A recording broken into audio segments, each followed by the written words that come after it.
it's Linda Brennan, and I am here with my friend Tulio Pena from Colorado Springs, Colorado. And I'm super excited to be able to learn a little bit more about where he lives and services. Tulio, tell us a little bit about your area. Well, I've been here a while now. I've been here in Colorado Springs for 30 years. I'm originally from Florida, like you. I grew up over in the Tampa side, Tampa St. Pete area. And then after going to school at University of Florida, I moved out here. And I came out here originally to do an internship. And it was just supposed to be a 3.5 month commitment to get my degree, and I fell in love with Colorado Springs. To be honest with you, the weather here is amazing. We're not Eskimos. People think we would be, but we have the four seasons and a lot of days of sunlight. So it's kind of why I originally moved here and why I decided to stay here. So a lot of my life has become Colorado. I've been in here longer than I was in Florida. I did my first 21 years there, and my last, I'm 52, so whatever the math is, I've been here a while. Nice, very nice.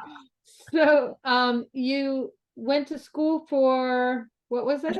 I actually studied exercise physiology at University of Florida, and I came out here and worked in an orthopedic rehab clinic really close to the Olympic Training Center. So we often would see really, athletes and stuff like that, but it wasn't only like that type stuff. It was people with back injuries, neck injuries, car accidents, stuff like that. And it was literally like a rehab center, like a physical therapy type setting.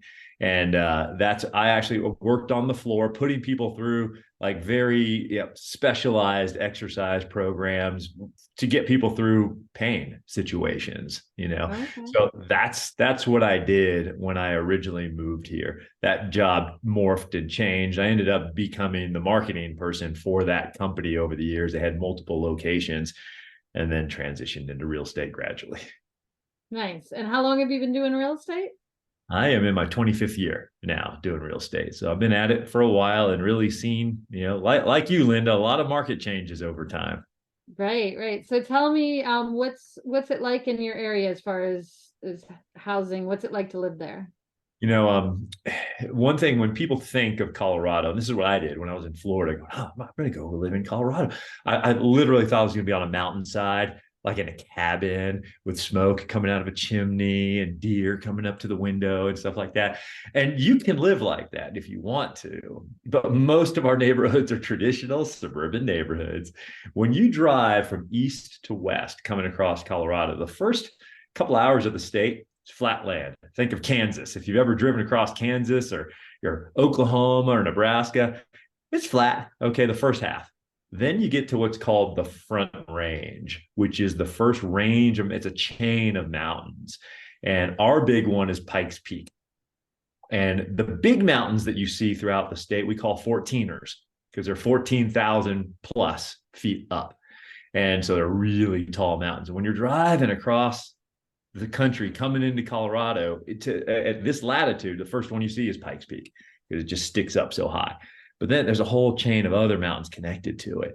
There's other chains of mountains beyond the Front Range. That's where the ski areas are and the deeper ranges. Okay. The Front Range is where we have the major cities of Pueblo, then Colorado Springs. We're going from south to north, then Denver, and then Boulder and Fort Collins. Those are the major cities of Colorado. Then you get into the other ranges of mountains.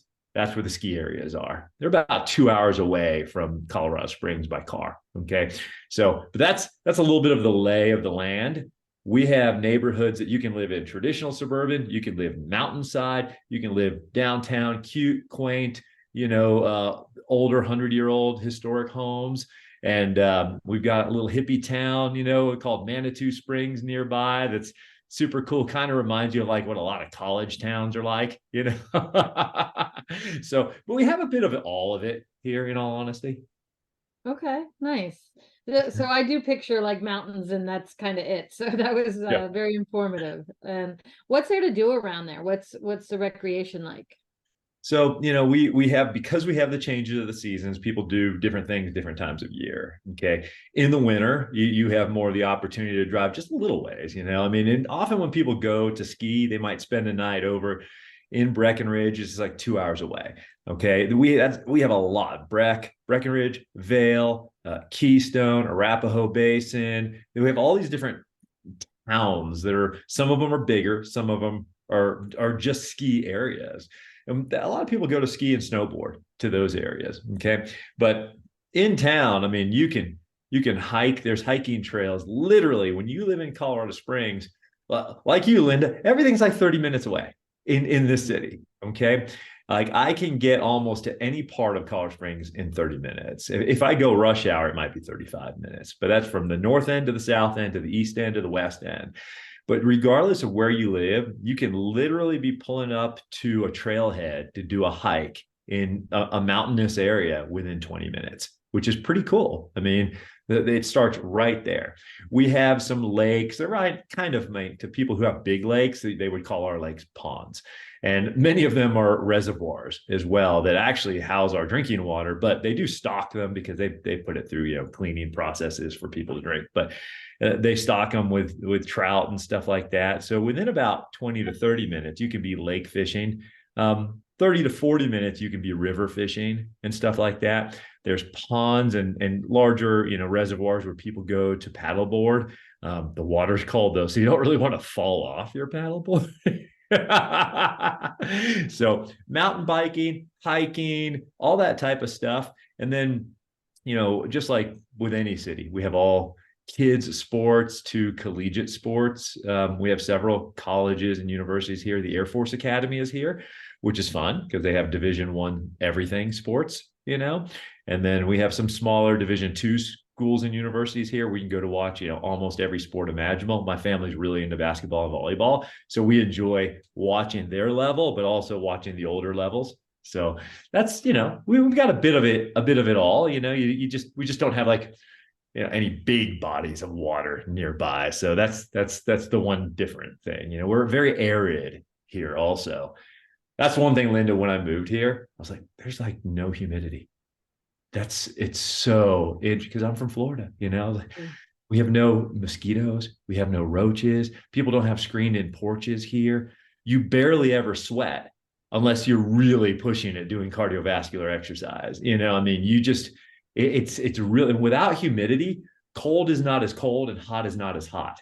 It's like my kids go to school in shorts when it's in the 40s here.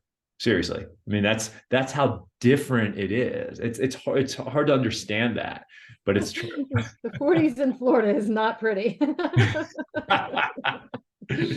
So, okay, so that's great. Tell me a little bit about the housing. Like, do you have I'm in Florida where condos and gated communities and what's it like? Do you have land? Do you have condos? What do you have? Yeah, we have very traditional housing neighborhoods that, when you think of like Richmond Homes and these different, DR Horton and stuff, we have all those builders that build on regular size lots here, like 6,000 to 7,000 square feet. Some people go, wow, that's small. That's normal here. That's a normal lot. I'm on a 10,000 square foot lot, and that's considered a bigger lot in Colorado Springs. Okay. Houses are like 2,000 to 4,000 square feet in most, and we have basements. Okay. So a lot of that, maybe if you're in a 2-story, a third of your house is basement. And many people will have their basements finished either by their builder or over time. Some people leave it for storage. Most of our homes have 2-car garages. A 3-car is kind of the bonus. There are places you can get more acreage, like 2 to 5 acre lots. You can get bigger than that if you wish, if you have the ability to pay for it. We have a really neat area to the north of Colorado Springs. It's part of Colorado Springs. It's called Black Forest, and it is a deep forest. And most of the parcels there are 5-acre lots.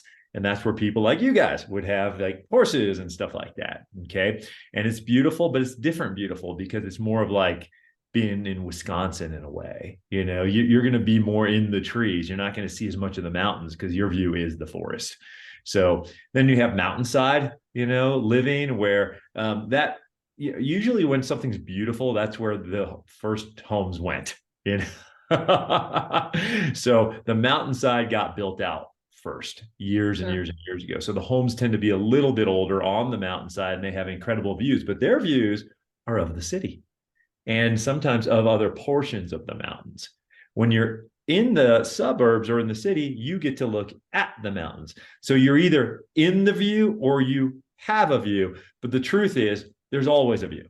Because I have people all the time go, I have to have a view. I have to have a view. I'm like, well, the view comes with a price tag. And guess what? Every time you go to your mailbox, you see the mountains. Every time you go to the grocery store, you see the mountains. When you drive your kids to school and drive the kids home, you see the mountains. Are you really going to be sitting at your window every day looking out of it, staring at the mountain? Most people aren't even home to do that most of the time. So it's kind of funny when you get here and you start looking at homes and stuff, that kind of isn't as important as you would think. It's nice to have that a glimpse of it, but even having it from a few of your windows or a portion of your deck is kind of good enough when you live here because you see them all the darn time. I get that. I don't go to the beach very often, but people move here for the beach. So, and if you want to see the beach, you're going to pay for it. So I totally get that. So what is, tell me about industry. What do people do for work around there? Yeah, so Colorado Springs, just so people know where it sits, is an hour south of Denver. Okay, so we're kind of in the middle and we're a little lower than Denver. Okay, but our proximity to the mountains is really nice. We're really close. That's cool. Now, from a job standpoint, we're very fortunate. We have a lot of military that's here. Military can be a tremendous thing for support and stability to a city. We have Fort Carson, which is a mega Army base on the south end of Colorado Springs. We have the Air Force Academy, which is where the cadets come to train. It's almost like having an Ivy League school here in Colorado Springs. It's military focused. Okay, that's obviously flight and Air Force and all things supporting the Air Force. Okay, and then we have Peterson Air Force Base, which is a full-fledged Air Force base on the east side of Colorado Springs. Another Air Force base that's all super tech, that's further east of that, called Schriever Air Force Base. Okay, then within Peterson Air Force Base, we now have Space Command. The Space Force is in there because it's kind of they're two-in-one in a way. That's a different entity, but that's where it's being housed right now on Peterson Air Force Base. Then we also have Cheyenne Mountain, which is NORAD, which is like, it's almost, if you can envision a naval vessel, like a submarine or a ship, but in a mountain, that's where that is. And that was put in many, many years ago. I forget which president had it built, but it was in case the US got hit by a nuke, that's where the president would be put. So they have like redundancies in there of our major Peterson Air Force Base, is like parts of it are recreated deep, a mile deep in the mountain there. And so it's a really neat entity. With all of that, you have a tremendous amount of engineering that supports the military. So, Lockheed Martin, Northrop Grumman, all those types of companies, Boeing, all of them have representation here because they have to. They have to be really close to all those facilities. Aside from that, we have all the stuff that most major cities do, hospitals, businesses, finance, lawyers, our downtown's a cutesy downtown. It's not like a mega downtown with like lots of really high-rise buildings. We have a few, but most of them are 3 stories, kind of historic look, a lot of brick, a lot of cuteness to it, a lot of restaurants, bars, law firms, stuff like that in our downtown. And it's just a cute place to go eat, hang out, that type of stuff, parks around it. Olympic Training Center is here too. So that's a pretty big draw. We get a lot of people come to see it. And it's not all sports, but a lot of the sports they train here because of the altitude. It gives the athletes an edge to train at altitude.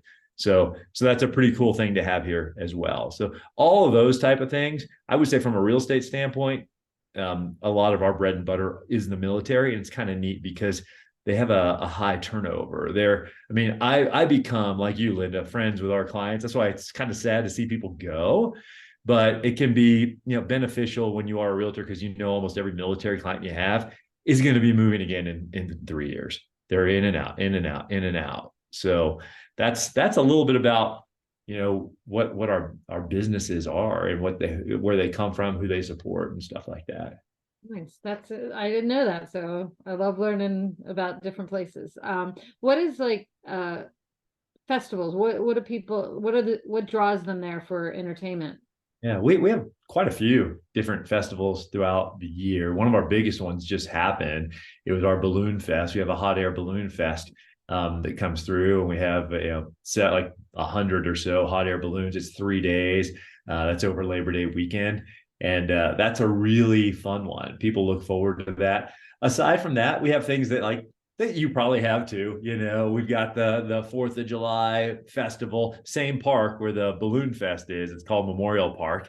And other than that, we just have, it's such a beautiful place that you can go online and look up a festival almost every weekend, throughout the year. In the winter time, you'll see more indoor type of things, just things like that. But yeah, I'd say our Balloon Fest is one of the things that a lot of people know about in Colorado Springs. And it's pretty cool because there's times where, when our mornings are pretty calm, wind tends to pick up more in afternoons here. So you will see hot air balloons throughout Colorado all year round. And there's been days where my kids go, Dad, Dad, Dad. I'm like, what? And they go, there's a hot air balloon landing behind the house, in the field. And then we run out there and, see it and make a video and stuff. And that's kind of cool when things like that happen. So that is cool. So I am a animal enthusiast. So what kind of wildlife do you see when you're there? So because we are fairly close to nature, on I-25 is our main highway, okay, and that runs north-south. And to the west side is the mountainside of Colorado Springs, more mountainous. So when you live on that side, many of the homes and many of the neighborhoods have restrictions on fencing. They want it to stay more natural. So if you have fencing, it's going to be invisible fencing. Some neighborhoods allow like split rail fencing because they want it to still have an open feel. But with that, you have to be cognizant, because some people go, I want to live on the mountainside, and they show up and they have an itty bitty little lap dog. I'm like, do you let your little lap dog outside? Oh yeah, all the time. Well, yeah, because we have mountain lions here, and we have bear, and we have birds of prey that are big. So, and they will nail rabbits, and your dog is about the same size as a rabbit, so you might want to think about if that's where you want to live. So it's not like those things are highly dangerous to us, to humans and stuff. They're often off to themselves. If you were a game warden, you would carry a sidearm or something like that, but aside from that we do see wild turkeys. I've run into a wild turkey by my mailbox before early in the morning. You might see a coyote now and then run through the neighborhood, which can be good because we have a rabbit problem where we live. There's too many of them. But those type of things exist more on the west side. But you can, in any part of Colorado Springs, be just like walking down the street if you get up early and just encounter a deer, walking around. And sometimes you're like, whoa, it'll be a buck with a huge rack in a suburban neighborhood. Wow. My son and my father-in-law were golfing a few weeks back, and then he was like, Dad, you won't believe what we saw. I'm like, well, he goes, there was an elk on the golf course. I was like, are you serious? An elk is like a buffalo cow. It's huge. This thing, they're gigantic. He's like, you didn't even know where it came from. Wow. It's pretty amazing. A gator or two on a golf course every now and then. So, yep. It'd be surprising to see an elk. Right. So, what are they building new construction? How is that going? Is there a lot of it? Is it a lot of resale? What's going on there? Yeah, we have a good mix of everything, to be honest. With the military coming and going constantly, we do have resales always on the market. But we do have a decent amount of new builds that are, almost always getting built. We do see the builders slow down with the economy at certain times and then pick back up and all that. More of the new construction will be to the east, and the east is more flat land. Okay, like I mentioned, when you're coming from Kansas to Colorado Springs, it's flat. And then as you get closer to Colorado Springs, it gets more, elevation changes and stuff like that. And that's where the mountains are. So more of that exists to the east, and you can go north and south to the east. And it is what it is. So it's more traditional neighborhoods, flat lots. You can, in many cases, see the mountains from them, but just think traditional suburban neighborhoods. That's more of what you will see. There's high end, low end, there's all that type of stuff. And it just, builders will say, okay, we're going to build this neighborhood out here. We're going to make it really, really nice. So they do a golf course, or they do something like that. around the whole neighborhood, or they make it like a master plan community with trails through it, with more parks, with splash pads, and maybe, a pool and a workout area and stuff like that, to make it more of a desirable community. Since you aren't as close to the mountains, they have to add more amenities to make it more of a desirable thing. With that comes higher HOA fees and stuff like that too, which not everybody wants, but some people are totally cool with it because they like the amenities. Yeah. Absolutely. Well, this has been awesome. I really appreciate you taking us through Colorado and helping me learn a little bit more about it. I've always wanted to go, so one of these days I got to get up there. Well, But now come at on least out. Make sure I know before, so we can have a meal together and hang out. Yes, for sure. All All right, Tulia, thanks so much. We'll talk soon. right. Thank you, Linda.